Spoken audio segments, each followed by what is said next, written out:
and welcome to the Business Sherpa podcast, a podcast for business owners to shine. Today we have Tristan Wright. So tell our listeners who you are and what your business does. Hey, Kelly, thank you very much for having me, first of all. Yes, thank you for being here. Oh my God, I'm so excited. We've been trying to coordinate for a couple of weeks now, and it's we finally got here. So exciting. We are here. So I'm coming to you from all the way over in Australia. So probably coming to you from the future for all the people listening in the States. I've got a interesting story. My current business is a company called Evolve to Grow, and effectively what we do, the purpose is to better your business so that you can better your life. But that all came about from my previous journey in my previous business, and the journey, the highs and lows that I went on in that business. And I thought, I've learned so much from this journey. I'm going to help others out. Yes. Okay. And we're going to get into that a little bit in our conversation.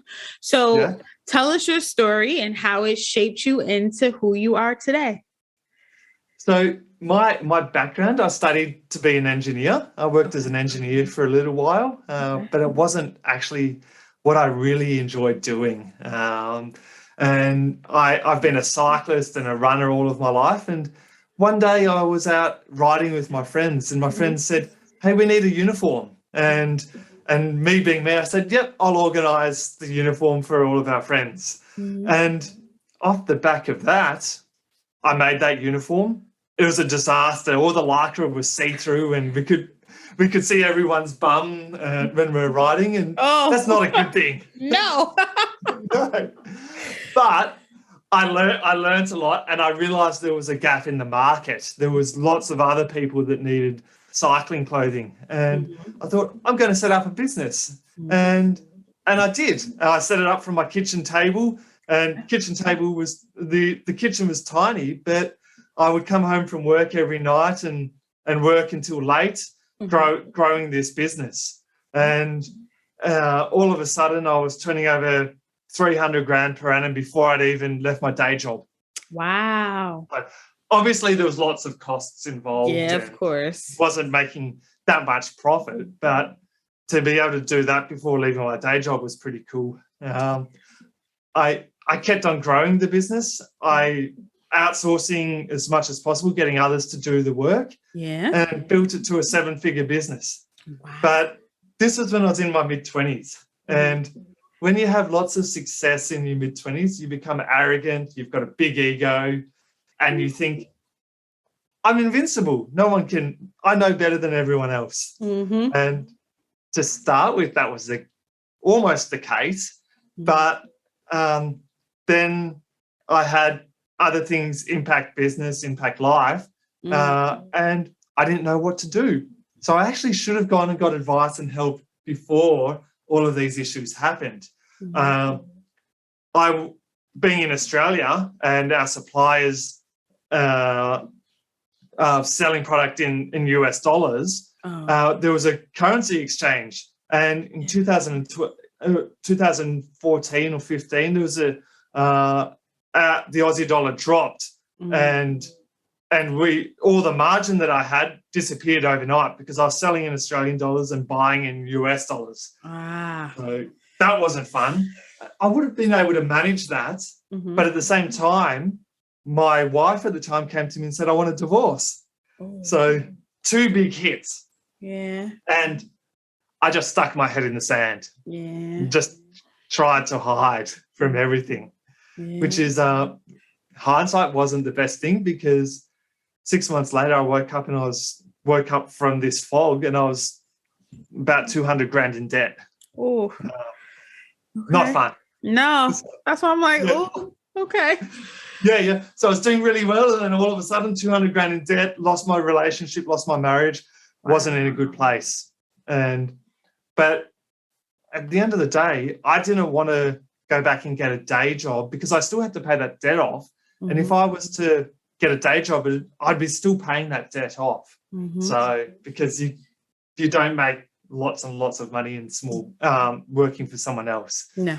So I made the conscious decision that I couldn't do this by myself. I needed outside support and outside guidance. Mm-hmm. And by doing that, I was able to rebuild the business to a point where it is profitable again, making more money. And that allowed me to end up selling that business. Mm-hmm. My sales manager was like, this is a cool business. I want to take it even further. So we were able to turn the business around, rebuild it, and then sell it. Okay. So, which was, so I'm doing really high level, but this is the roller coaster ride that I went on, and this was all by the time I turned 30. Okay. So, and then after selling the business, I was fortunate enough that I could take a bit of time off and didn't need to go straight back to work. Mm-hmm. And I remember I was on holiday with my new partner in Europe, and we were talking about what I wanted to do next. Mm-hmm. And Aaron asking questions about what my passion was, what I was good at, what I enjoyed at school. Mm-hmm. It worked out that I've got so much knowledge and skills and experience in business and helping others. Why don't I go and use that skill set and expertise and passion to help others on their journey and make sure they don't go through what I went through? Yeah. So that's my story. Okay. So I heard a couple things in your story. One, you said you delegated and you started to build out systems for your business so that your business started working for you and you not work for your business. Correct. Right? Yeah. Okay. I just like to highlight stuff like that because, most of my listeners are new business owners and they need to understand how important that is in a business. And then the second thing I heard was you reinvented yourself, right? And you basically, you started off great and then you went downhill, but then you got out of that and you used that knowledge and, the things that you went through to actually help others out. Right. So that's just another thing I like to highlight that you said, just so that our listeners understand that, like, even when you make it to the top, now is your time to bring everybody else up. Right? Correct. And we're continually learning. But going back to that first point, yes, we can only get so far doing things by ourselves. So we'll hit a ceiling and we will grow at a certain rate. Mm-hmm. The sooner that we can delegate or get other subject matter experts into areas of the business, the sooner we can grow and go to that next level. Yes. And it may be painful and hard at the start, but it's delayed gratification. Yes. So as long as you back yourself and have the confidence that you're doing the correct thing, it'll pay off in 6 and 12 months' time. Yeah, exactly. Okay. All right. So hopefully all the business owners out there are listening to that little tidbit because that's something that you should definitely be doing in your business. So my next question for you is COVID happened. Boom. What was the biggest pain point you were dealing with during COVID? For me personally, with my business, I'd set myself up to be able to work from anywhere and support what I'll say pandemic-proof businesses. So me personally, I was negatively impacted less than so many others. Yes, yes. But from a client perspective, it's to be agile and flexible and realize that we can't do business the way that we used to. And don't dwell on the past. Be proactive and look for ways that we can do things that are different to others. Exactly. Okay. All right. I like that. So just to recap of what you said, basically your business flourished during the pandemic. Is that right? I don't want to brag, but for me, fortunately, it did. Like I didn't have any financial issues at all, and I was able to refine my processes to make it easier for me. So like I was lucky. Yes. I realized I was one of the lucky ones. So many others struggled because I've helped a lot of businesses that were struggling. Mm-hmm. So yeah, it's important to be able to pivot during these tough times. But now we know for the future, and we know how to pivot if hopefully this never happens again. But if we ever go on lockdown again, we know how to pivot, right? Okay. So we have to be agile and understand that business is always going to be changing, and we have to do business in different ways. Exactly. Okay. So entrepreneurship is a tough road. We all know that. So in those difficult moments, how do you stay focused? Like you went through a lot, wife leaving, your business is going downhill. So how did you stay motivated to pull yourself out of bed and keep going? Simple answer is knowing why you're doing what you're doing. Oh my God, you're wise. I say that all the time. Okay, go ahead. That's the simple answer. Mm-hmm. The detailed answer is it's bloody hard to know what your why is, especially when you're struggling. Yeah. And we often take months and months or years to connect or understand what our why is. And it's okay that it actually evolves. It's okay that it actually changes. Mm-hmm. We don't have to have the same why all the time. Mm-hmm. We can actually have a purpose for the next 5 years and then change it in 5 years' time. Or we can actually have a short-term why. It's okay, but there needs to be something that we're working towards. Yes. Something positive that we're working towards. Mm-hmm. Okay.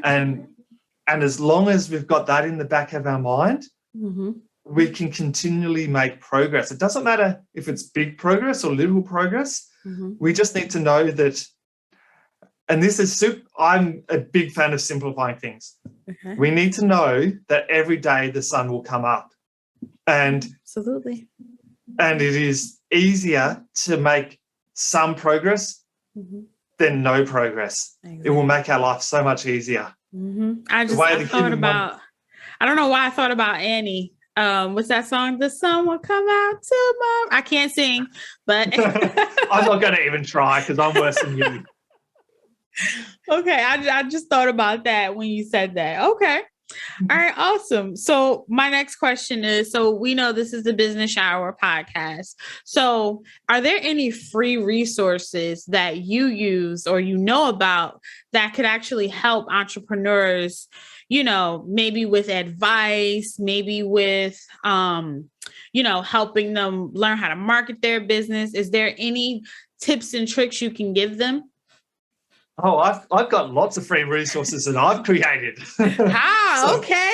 So listen, we're gonna give you the opportunity to put all of your information so that business owners could contact you personally.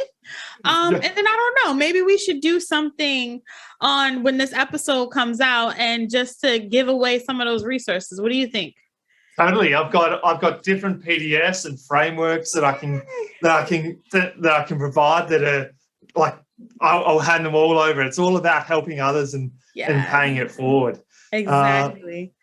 But me aside, the simplest free resource is, and I'll verbally describe it, is actually plan and have a goal that you want to, like, we're recording this at the start of the year. The way I like to work is around the start of the year, think about where you want to be sitting and what you want to achieve or where you want to be at Christmas time. So if you're sitting down having a beer or a glass of wine or a whiskey and you're telling your family or your friends, this is what I've achieved, this is what I'm proud of, what is that in reality?